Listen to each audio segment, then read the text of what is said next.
ازيكم يا نصور، اخباركم ايه؟ طبعا مبروك لنا كلنا فتح التداول على هامستر اليوم.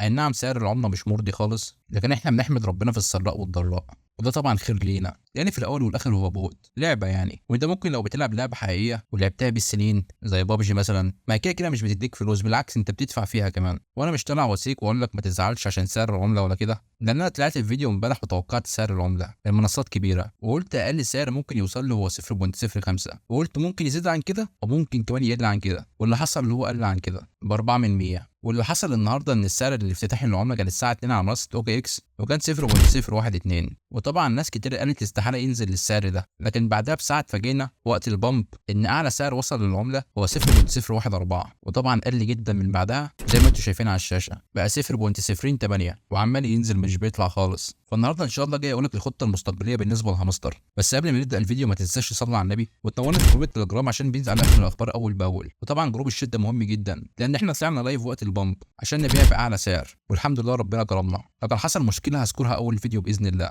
وطبعا اللايك والاشتراك هنا في اليوتيوب بيدعمني في صناعه المحتوى، بيخليه يظهر بالكواليتي اللي انت شايفها دلوقتي. والنهارده ان شاء الله هنتكلم عن الخطه المستقبليه لهامستر كومبات.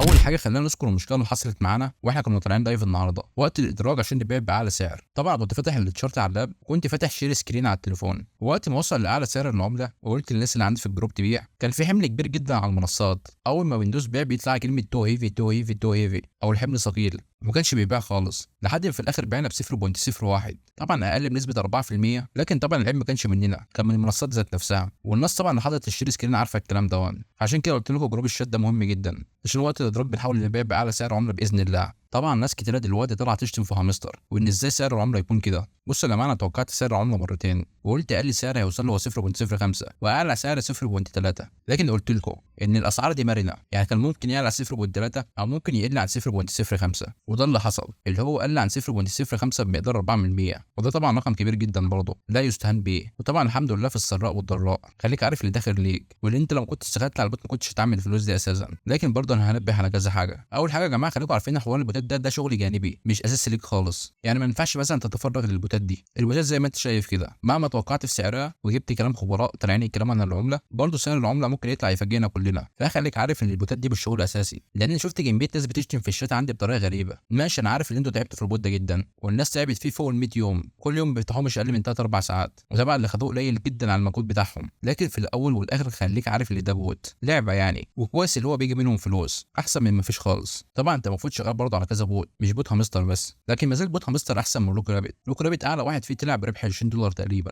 اللي كان معاه مليارات، لكن هامستر تقريبا رضانا كلنا، رضانا باللي اعلى من لوك رابت، لكن انا حسيته شبه دوجز شويه، ويمكن كمان دوجز احسن منه. لكن برضه خلينا عارفين ان عدد اللاعبين كان في هامستر كان 150 مليون، وده عدد ضخم جدا. مفيش بوت على التليجرام وصل للعدد ده، حتى بعد ما نزلوا 88 مليون رجعوا تاني 100 مليون او 101 تقريبا. فخليكم عارفين يا جماعه العدد ضخم جدا، وفكره ان انت تاخد $49 لو ضربتهم في عدد اللاعبين الكتير ده كمتوسط يعني $49 هيطلع لك برضه مبلغ ضخم جدا. انا عارف ان الشركه بتكسب طبعا ملايين من فيديوهات اليوتيوب والاعلانات بتاعتها على اللعب، لكن برضه المازال عدد اللاعبين كتير جدا ومحتاجين طبعا سيوله كبيره جدا. وانا والله مش بدافع عنهم خالص، انا اكتر واحد طلعت هجمت فيهم، واظن الفيديوهات بتاعتي تبين كده، لكن انا بقول الحق. انا حتى بعد ما خدت بان طلعت تاني يوم عادي عملت فيديو عن بوت تينو ستيشن، ولا فكرت في اللي حصل لي، ده البان اتفك تلقائي كمان لوحده. فانا والله مش بدافع عنهم ولا حاجه، انا بس كل اللي قلته في الفيديو ان البان لو ما اتفكش انا مش هخش السيزون الثاني، واظن حتى الناس حتى اللي ما خدتش بان ممكن كمان ما تخش السيزون الثاني. دي طبعا نقطه انا هتكلم عليها، اللي هو هل انت مستعد تخش السيزون الثاني بعد كل ده؟ بصراحه القرار في الاول والاخر يرجع لك. لكن انا عايز اقول لك حاجه،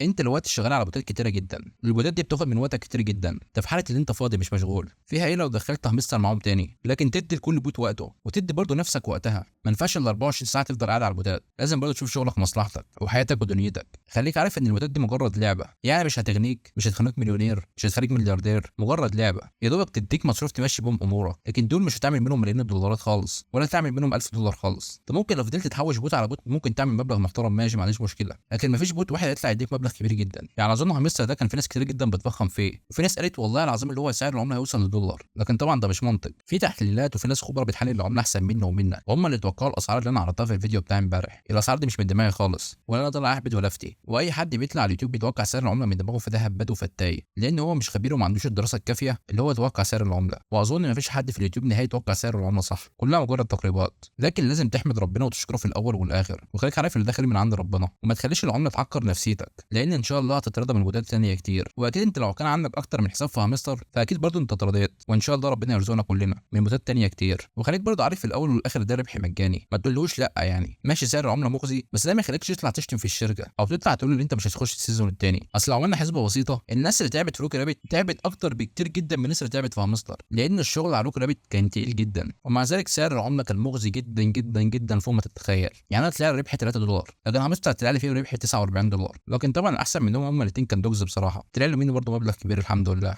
لكن دلوقتي كل اللي هتعمله اللي انت هتنسى هامستر خالص وتركز في السيزون الثاني. يعني اخش السيزون الثاني والله براحتك، لكن انا عن نفسي اخش السيزون الثاني بدون هكرات وبدون مفاتيح وبدون اي حاجه. وطبعا احنا شغالين على مشاريع كتيره جدا، فمش هامستر اللي هيأزم يعني، وانا متاكد ان في مشاريع كتيره جدا سعر عملتها هيبقى اقل من هامستر بكتير قوي كمان، ومش هيحصل عليها الضجه اللي حصلت النهارده. وان شاء الله شغلك على البيضات كلها يطلع لك مبلغ محترم، وان شاء الله طبعا ربنا يعوضك عن هامستر وايبو التاني. وعايزك في اخر الفيديو تحمد وتشكر ربنا، عشان ربنا قال لك وان شكرتم لازيدكن، فلازم تحمده دايما. واشوفكم على خير الفيديو القادم.